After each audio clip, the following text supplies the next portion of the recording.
Hey guys, today I'm joined by the members of South Coast-based alt-rock band Commodore Charlie, Ryan, Matt, Nathan, Dan, and Tim. Thank you guys so much for being here today. How's it going? Thanks for having us. Keep going. So firstly, tell me a bit about your origin as a band. I know you guys have only been doing this for about a year now, but how did you guys all meet and how did this venture get started? We met through a friend of ours about a year ago. I got contacted to look for a drummer, so our mate had found, our whole base now found Nathan and Matt, and then I was asked to find a drummer, and then at the time our mate didn't realise I was a singer. He was like, oh, you can come and trial out if you want as well. I was like, all right, I'll give it a go. I haven't sung for years at that point, and then went and had a quick session with the guys, and then seemed to gel pretty quickly, and then I found a drummer, and I was like, Dan, you want to come and stop the street, have a smack? And yeah, it was pretty quick. We had about 6 songs in the space of probably a month and a half tops. Finished, and we had everything scratched, and then yeah, we had our first gig in August. The rest is history, pretty much. Been aggressively busy with things, making videos, gigs. We've done easy 35 gigs plus, I'd say. Yeah, probably maybe 40 odd more. All over the place. Yeah, we're keen to, once this lockdown happens or gets lifted, we're keen to move to interstate areas and take our sound elsewhere. Yeah, definitely. So none of you guys knew each other before starting the band then, is that correct? I knew Dan, obviously, I brought him, and Tim, I met, funny enough, through his ex-girlfriend when we were at therapy together.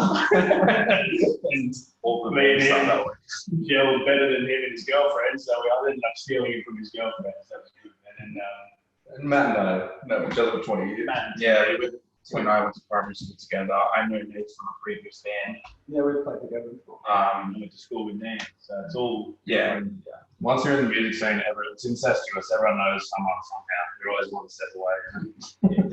definitely 6 degrees. So actually, in regards to Tim's initiation into the band, you guys put out a 2-part playlist on YouTube called Commodore Charlie's Casting Couch. Tell me a bit about that. Who came up with the idea and what was that process like? What process? I was just mucking around watching, like everyone just spends their time watching videos these days and memes and everything else. And I was like, rather than just announce and have a bass player, I was like, let's make a bit of a joke about it, but also introduce him a little bit more formally. So we got the photo shoot done and things like that. And I was like, I'll write a script for a mini, series for this casting couch. We had a few friends that were interested in jumping in the video, and I just wrote a script one day and said, let's get together for a day and record and film us being idiots. And definitely there's a lot of editing. It took there's a lot of unseen like easy 50 hours worth of editing on that. We're not directors, we're not producers, but it worked out pretty well. You'll probably see the extended cut during a legal case in like 10 years or something. Yeah, there's a few extra bits in there that we decided to take out. That was just sort of gel about it. So where was that filmed? I noticed a couple interesting posters around the place throughout the video. Yeah, that was filmed in my spare bedroom in my house. I sort of decked it out the day before for filming and just went and bought a bunch of random shit and put up on the walls. A lot of the things won't make sense. Yeah. But once we put our EP out, if people go back and look at it, they might actually get a lot of the things. Yeah, so, subtle hints to Easter eggs. Easter eggs. Yeah, subtle hints to certain songs and lyrics throughout the videos. And well, actually, it was designed as well to partially be that sort of a promotional thing for that, but predominantly it's sort of introduced him. There's more footage actually to be released of Tim's specific introductory stuff, so we'll get that out.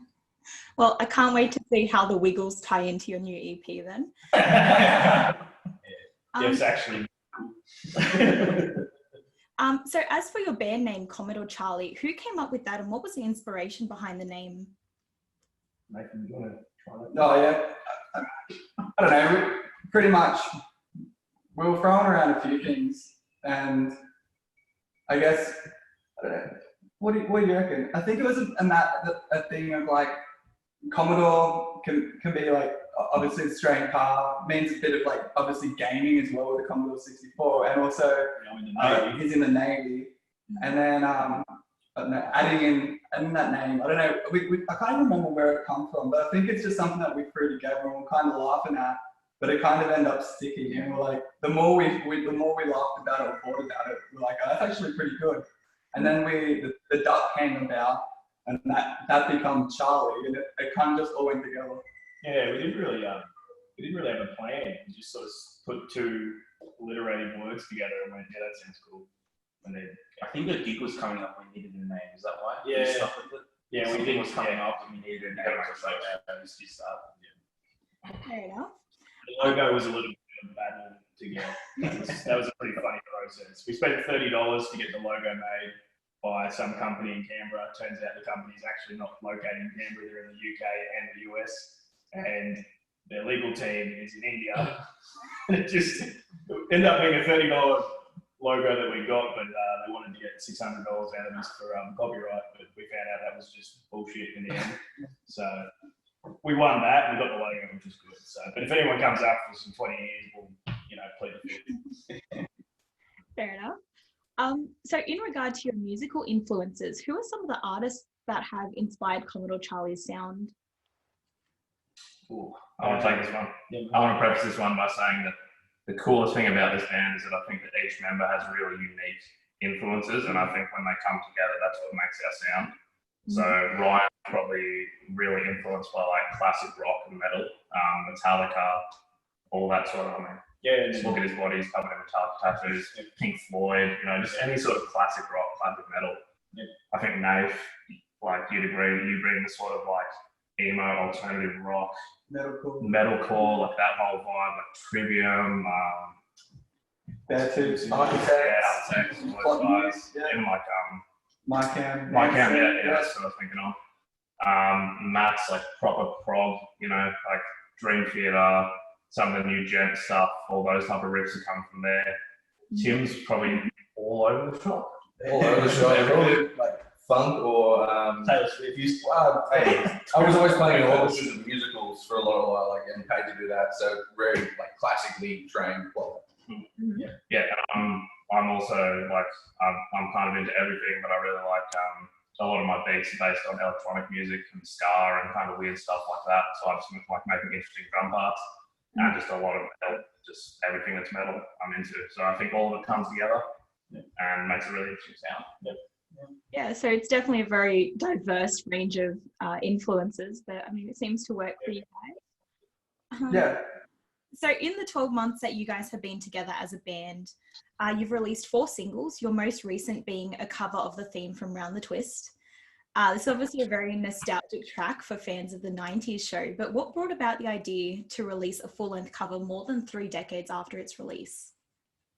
Well, we were in Nathan's spare bedroom and we were cracking and trying to think of a cover to add to our set list essentially, and I was going through like a whole bunch of songs. We sat down for the day and just trying to pick a song, and I was like, what do we do, like a theme tune or something that's different? And I was listening to the round, it came on like a random playlist, the original theme song. I was like, oh, we could make that real like punky, I reckon, if we gave it a shot. And then I showed the boys, and then literally a week later we had it pretty much down pat with like how we wanted it to sound. We only worked out like recently how we wanted the full structure to work. Like we added some things when we were doing the mixing. There's a solo in there and stuff, but previously it was just designed for a live. Wasn't really a full song. Yeah, it wasn't really a full song. We just did a 2-minute quick bash of things on live. But then we essentially realised a lot of people that watched us play live were like, oh, can we get that, on an album or an EP or some sort? And we thought, yeah, we'll do that next and just put it out there and see what we thought. So we hit up ABC and they said, go for your life, just recognise the original writer Andrew, and then you can put it out. And we got his approval, so that was good. And then it's been going pretty well for us, which is good. And I love that show. I grew up, I'm a 90s kid, so I used to go home every afternoon, watch that. obviously like Our Monsters, Alex Mack, all those classic shows. That Scarecrow still haunts my dreams. And here's a little hint for the future. The theme song theme will probably continue. Yeah. For our covers. Yeah. Okay, well, I Yeah, can't. that's a pleasure. So as for the process of actually writing it and turning it into a 4-minute track, what was that like? I know you guys obviously got in contact with Andrew, so how was he, I guess, involved or influencing your process? Well, I actually emailed the Australian Children's TV, and I didn't expect to maybe even get back to us. And I actually got a reply from Andrew directly.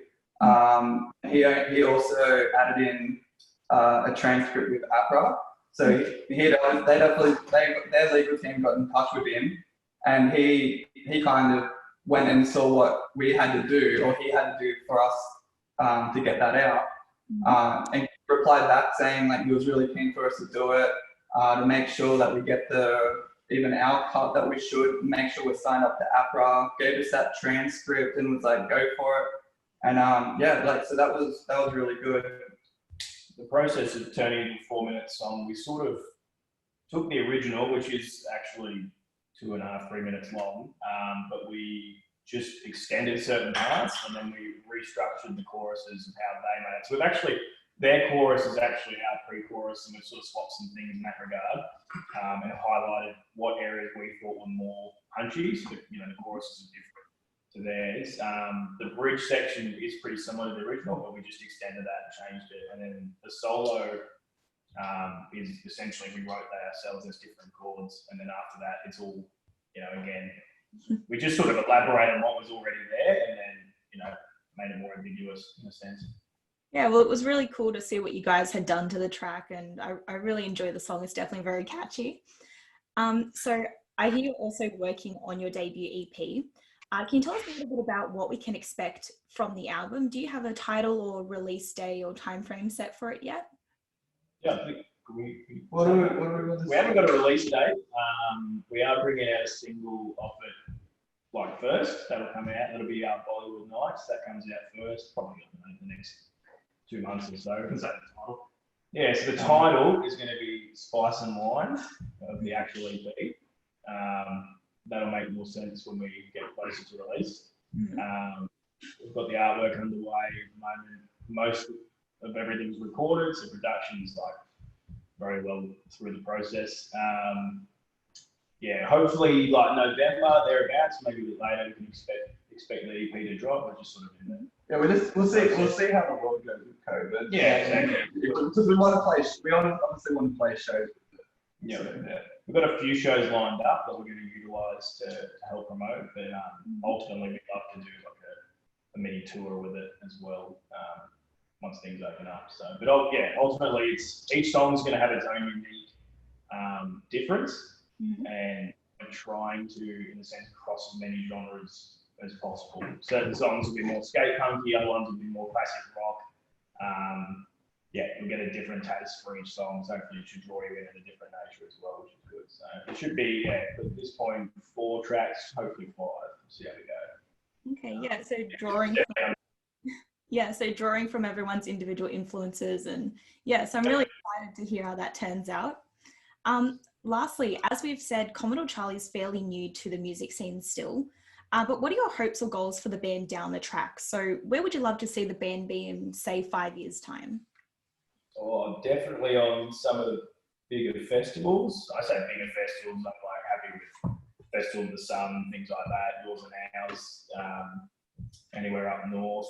But that'd be fun just to be able to do it. Definitely a tour, have a tour under our belts of some sort, and be able to play with sort of other pioneer bands now and get into their spectrum on the radar with everyone else, and then see where it takes us. But ultimately, we'll see how we go. Things change. 5 years is a long way away, so it's just things will change. Who knows? Might be another pandemic. Fingers crossed not. But the key thing is that longevity is really important, because we might have achieved a lot for a year, but in the music scene, people really don't take you that seriously until you've kind of stuck it out through through a few speed bumps, and you've kind of, you might have gone through some member changes or whatever.